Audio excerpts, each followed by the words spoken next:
So if anybody has taken the 100 with equipment, we're talking a lot about equipment, but the 100 is great because it really breaks down.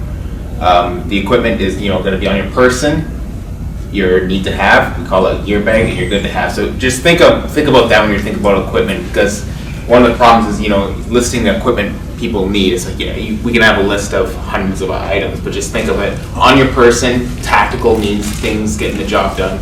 You have stuff to record on your person.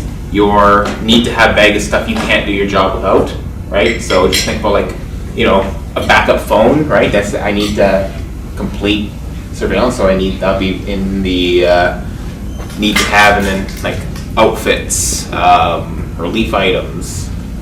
It's good to have, and you can, if you're brand new, keeping all these items together in these bags, it kind of builds up that discipline. And if you need to rent a vehicle, 2 bags go into the next vehicle, and you have everything, and you're not going to forget anything, right? The moment investigators who don't have this discipline will have a vehicle full of stuff, they have to park and get another investigator's vehicle, rent a vehicle, and then they're missing half their stuff. And then somebody more experienced, Sean and I, like ourselves, we have our backups. So we can actually have stuff in our vehicles that's there always, but then we have the backups in our good to have, our need to have. So we could actually just leave that there, and it's already in our bags, the backups. What percentage of files are you finding that you're sending guys out of town on? Ish. 15? 15? Yeah. I worked for a company, and I found nobody liked doing out of town files, and I worked a year and a half or 2 years almost exclusively out of town. A bunch of out of town files, come home for half a month maybe, and then another month of like all over the place, and then back home. So probably 1.5 years I did that. See, when I was a medic though, that's what I loved. I worked up in the Yukon, I worked all over Alberta. I didn't understand why and I was way out up in the mountains on camp. Like I got to see different places. It's fun and interesting to do the job in a new location. I was getting paid to go. Like I'm getting paid, so I'm traveling, getting paid. I don't know how it is now, but we would get a per diem every day. So I'm getting paid just to be out of town, and it's fun working out of town. Nobody wanted to do it, and I had to stop doing it when I started the training business, and it was getting too difficult. I couldn't do it anymore. But I was like, nobody wanted to do it, and so I found that was a company of 30 people, and they had difficulties other than me getting people to work out of town. Young kids' schedules like you It would be harder with the family. Yeah. I mean, I had a dog, so Yeah, so you guys are. yeah, my mom loves my dog. And it's not like they didn't refuse, but that was it. That was my personal life of this and that, wife, kids, and so forth. And What's the also, longest that you've been out of town at once? you want me to include intermittent or straight up I was out of town? Like just, from out of town. It'll get kind of trippy because I worked security investigations for, I don't know if anybody knows what an oil camp is. It's a town, it's a corporate town. Like Fort Mac? Yeah. It's a big town. It's one of our locations was several buildings housing 3,000 people, right? So it's a decent sized town. So I ran security investigations, and then we had some satellite towns even further out. I would do that for like 20 days at a time. And then if you want to talk just specifically surveillance, like an insurance file, something that would be more common, because that's an interesting situation I was in, but working multiple files out of town will get you working out of town for a long period of time. So if you have like 3 files, each requiring 3 days there, 4 days there, 5 days there, so I would say probably 3 weeks, maybe a month, because I went to So the firm that you worked for had so much work. yeah, I was surprised. You were like And I was This one and you're doing this one. Yeah. You're doing this one. And all in the same destination. Yeah, which is out of town. Oh. It sounds like you were really busy. Yeah, and I did security investigations prior for a couple of years. So I was working out of town for almost 4 years, intermittently, but pretty much 4 years I was not here much. I was working out of town. And it got to a point where, I would wake up and it kind of, okay, where am I? It would take, like 15 seconds to kind of really remember and clue in where I was. I've had days like that, I wake up, don't know where I am anymore. So do you get paid more for like premium time out of town? You get a per diem, so, and that was a long time ago now, 2015, 16, to like 2013, 14, 15, 16, 17, somewhere around there. Back then it was not much, $30 a day for being out of town. Extra. But yeah, and That that wasn't wasn't last year. Yeah, that was. But okay, so it's different for different companies, but back then, vehicle travel, I would get paid mileage and travel time, right? 18 hours of driving, and 18, whatever the mileage is for up there and back, right? So that had its benefits. I got paid 18 hours just to go there, and then I got my per diem, and then I got my per diem on the day I left to come back. So I thought it was worth it. And then your expenses are paid. Yeah. Especially if you're an efficient traveler. Yeah, so I got used. I can travel.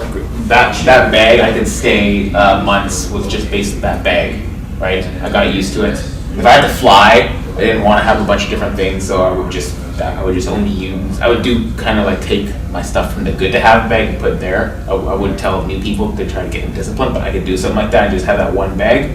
Or you could take your whole good to have and just check it. I found I didn't need to do that. You getting second looks when you go through your airport screening and they do the X-ray of your bag and carry on whatever they No, I had one guy look at the stuff. Okay, so like several cameras. Back in the day, I had the old micro cassette recorder, record notes before I got good with the camera. I was like, and there's I can tell you in more like later on some of the weird things I had specific for surveillance. He's like looking at it. Like, you're not gonna ask me a single question? Like, is this normal for you? Okay. It's like some guy with weird things. Okay, what's the Yeah, deal? like no clothes, barely any clothes, 4 cameras, right? That's not. And I had multiple fob cameras. It's like, so a guy with like 4 car keys is not weird to you? No clothes? Okay. Well, what people will say and what they see are two different things, right? And I was looking at some video, adding a few pieces of video for this section here yesterday, and we're in Costco, and you're filming me just at the end, and a lady, she's just in front of Peter, and she's just like, what are you, like, she's looking right at whatever you're doing. She's like, something's weird there, and you can see her kind of go like this, and then he moves, and then she kind of moves, and then you see her do this, like, so you can see her taking notice. Yeah, there's some heat there. There's some heat there. Yeah. It's not like, I know what you're doing, but you're something weird about you, right? And she was paying attention, no consequence, but you can notice it, right? I was telling Sean, like, there's that video goal consciousness. It's like you watch that video on your own when you get a chance. It's good. It's when I would do on-foot surveillance, which I believed I was really good at that.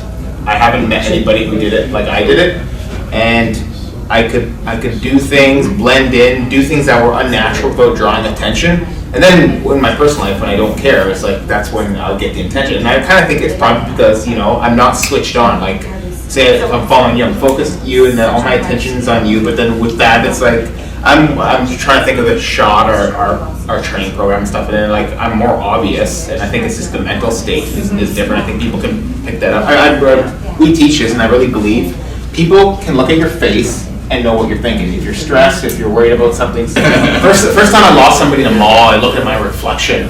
This is the day I met you. I got them, but the day I met you, I lost somebody, and I looked at like my reflection. Man, I look like crazy panicked. Right? And I can see people look at me as I'm going around the mall. Yeah, I lost and I went back to the vehicle. Yeah, it's an intense job and you wear it on your face. most But of for the the time. for the out of town stuff, another thing I really love is the rentals, man. Like I can have 4 different vehicles in one day. I'm just I'm not gonna just do it for the sake of doing it. But if I thought that I was in an uncomfortable position, I needed a new vehicle, like go there, like yeah, I don't know, this one, I was honest with one. I had the GMC Acadian or something like that. I was like, I don't like blind spots. Like, can I get another one? And then go back the next day with another vehicle. Went, got another vehicle, came back.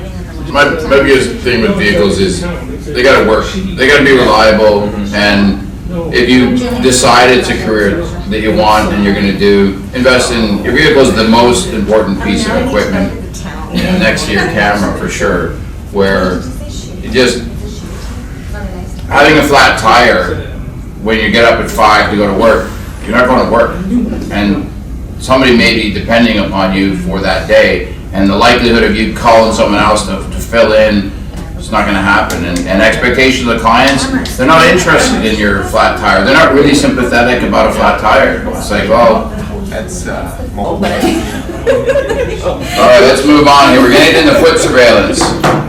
So as some of you with some floor walking experience, there'll be some relative conversations here.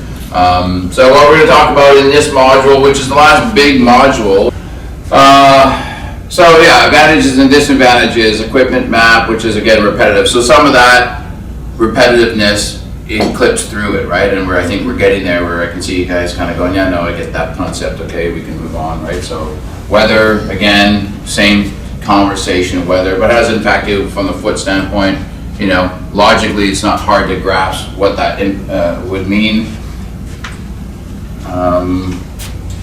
Outfits, again, clothing, on-foot surveillance techniques, transitioning in and out of buildings, transitioning in and out of public and private transportation, common locations, and the heat meter.